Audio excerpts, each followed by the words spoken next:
হেরার আলো বাংলাদেশ, বিশুদ্ধ ধর্ম প্রচারে অপ্রতিরোধ। আমাদের এক ভাই প্রশ্ন করেছেন, প্রথম রাকাত অথবা তৃতীয় রাকাতে যদি মুসল্লি বসে পড়ে তাহলে তাকে সাজদায়ে সাহু দিতে হবে কিনা। সংক্ষেপ হয়েছে প্রশ্নটা। ব্যাপারটা হয়েছে যে 3 রাকাত বিশিষ্ট নামাজ অথবা 4 রাকাত বিশিষ্ট নামাজ বা 2 রাকাত বিশিষ্ট নামাজ, এগুলোর মধ্যে স্বাভাবিকভাবে তো আমরা প্রথম রাকাত পরে দ্বিতীয় রাকাতের জন্য দাঁড়িয়ে যাই। আর যদি হয় 4 রাকাত বিশিষ্ট নামাজ, তাহলে আমরা আবার তৃতীয় রাকাতেও সাজদা করে আবার চতুর্থ রাকাতের জন্য দাঁড়িয়ে যাই। তো এখন কথা হলো, এই তৃতীয় রাকাতে যদি কেউ না দাঁড়িয়ে বসে যায় অথবা প্রথম রাকাতে যে শেষ করে যদি কেউ দাঁড়ানোর জায়গায় না দাঁড়িয়ে বসে যায়, তাহলে এই ব্যক্তি কি করবে? আমার ভাইয়ের প্রশ্ন এটা। ব্যাপারটা হয়েছে যে আপনাকে এই দ্বিতীয় রাকাতের জন্য না দাঁড়িয়ে যদি আপনি বসে পড়েন অথবা চতুর্থ রাকাতের জন্য না দাঁড়িয়ে তৃতীয় রাকাত শেষ করে যদি আপনি বসে পড়েন, তাহলে আপনার সাজদায়ে সাহু লাগবে অথবা লাগবে না, এটার মানদণ্ড হবে আপনি কতটুকু পরিমাণ বসেছিলেন। স্বাভাবিকভাবে তো এখানে বসার জায়গা না, দ্বিতীয় রাকাতের জন্য দাঁড়ানোর কথা ছিল অথবা চতুর্থ রাকাতের জন্য দাঁড়ানোর কথা ছিল। বসেছেন কতটুকু সময়? যদি 3 তাসবিহ পরিমাণ বসে থাকেন আপনি, সুবহান রাব্বিয়াল আলা, সুবহান রাব্বিয়াল আলা, সুবহান রাব্বিয়াল আলা, গড়ে 7-8 সেকেন্ড হবে মনে হয়। এই 3 তাসবিহ পরিমাণ সময় যদি আপনি এখানে বসে থাকেন না দাঁড়িয়ে, তখন এটা আপনার বিলম্ব হওয়ার হুকুমে হবে, এবং এই বিলম্ব হওয়া মানে হলো আপনি ওয়াজিব তরক করেছেন, তখন আপনাকে সাজদায়ে সাহু দিতে হবে। আর আপনি যদি এমনটি হয় বসেছেন সাথে সাথে মনে হয়েছে সাথে সাথে দাঁড়িয়ে গেছে, অথবা আমাদের যেটা হয়, আমরা যারা ইমাম, আমরা ভুলক্রমে বসলে আপনারা আবার লোকমা দেন। গত পরশুদিনই মনে হয় এমন একটা আসরের সময় আমাদের হয়েছে, আমি বসে পড়েছিলাম তৃতীয় রাকাতের মাথায়, আপনারা লোকমা দিয়ে আমাকে দাঁড় করিয়ে দিয়েছেন। বিলম্ব হয় নাই।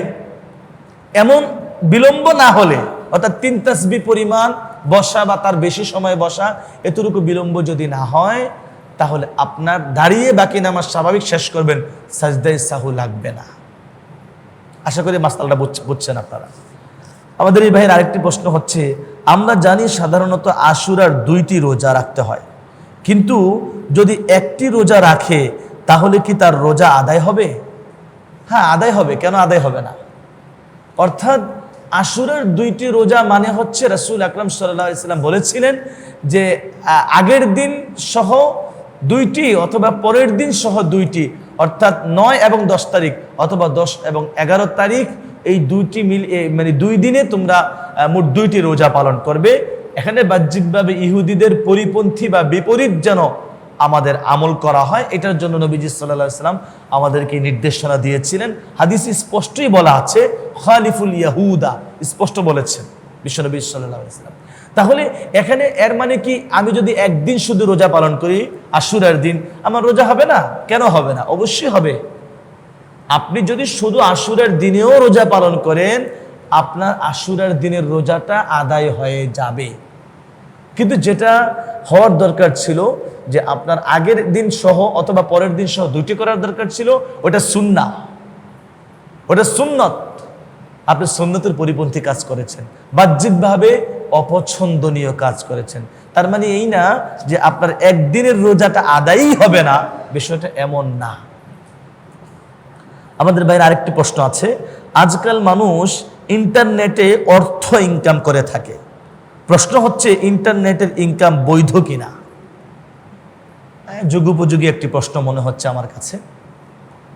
যে স্বাভাবিকভাবে আমাদের ছেলে মেয়েরা, আমাদের যুবক যুবতী ভাই বোনেরা নানাভাবে ইন্টারনেট থেকে অর্থ উপার্জন করার জন্য চ্যানেল খুলেন, মানে কি আইডি খুলেন, ফেসবুক আইডি, পেজ খুলে তারা ব্লগ হিসেবে তারা নানাভাবে মানে ছোট ছোট ভিডিও এটা সেটা বানিয়ে তারা এখানে ছাড়তেছে, ইনকাম করতেছে, অর্থ ইনকাম করতেছে এখান থেকে।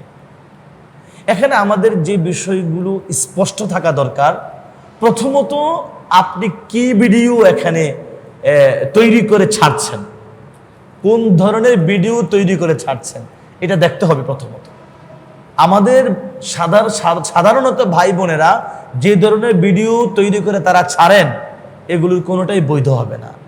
মানে সাধারণত অশ্লীল হয়, বেহায়াপনার দিকে মানুষকে উৎসাহিত করা হয়, নারীরা বেপর্দা হয়ে সামনে চলে আসতেছেন, নারী পুরুষ একাকার হয়ে অভিনয় করতেছেন, অথবা নারী নিজে নিজে ব্লগ করতেছে, রান্না বান্নার ব্লগ, এটা সেটা অনেক কিছু করতেছে। এখানে তার নিজেকে পরিপূর্ণরূপে অন্যদের সামনে, পরপুরুষদের সামনে পেশ করতেছে।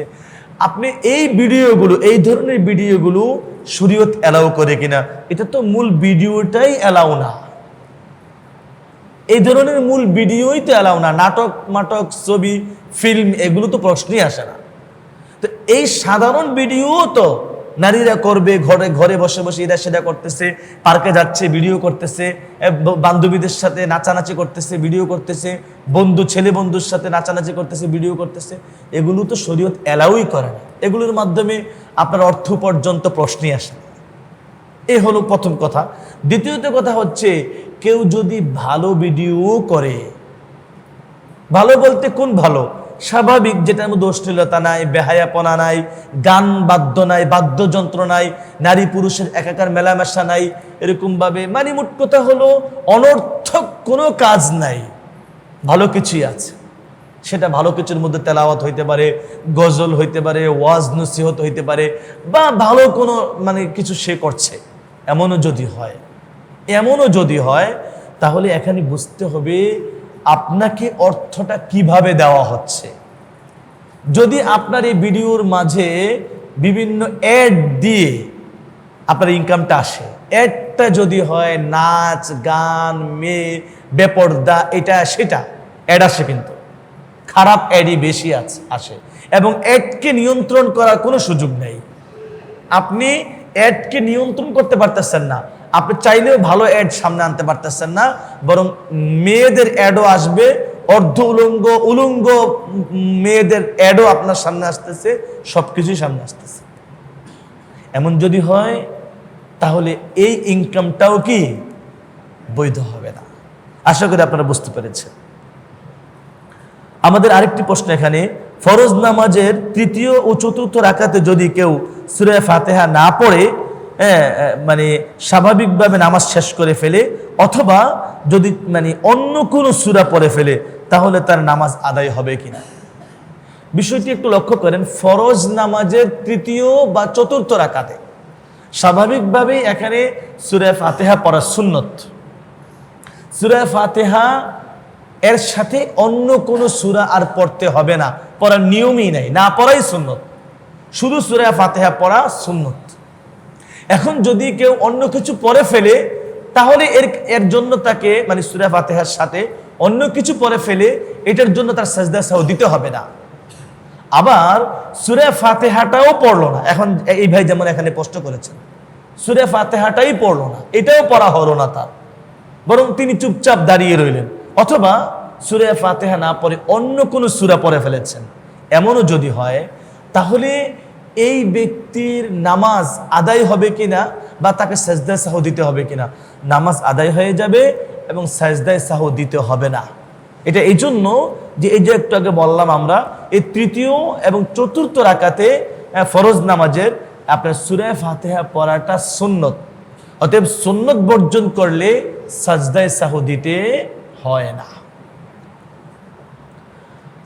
আমাদের আরেক ভাইয়ের এখানে আরো প্রশ্ন আছে যে তোমরা ঘরকে কবরস্থান বানিও না, এ কথা কেন বলা হয়েছে?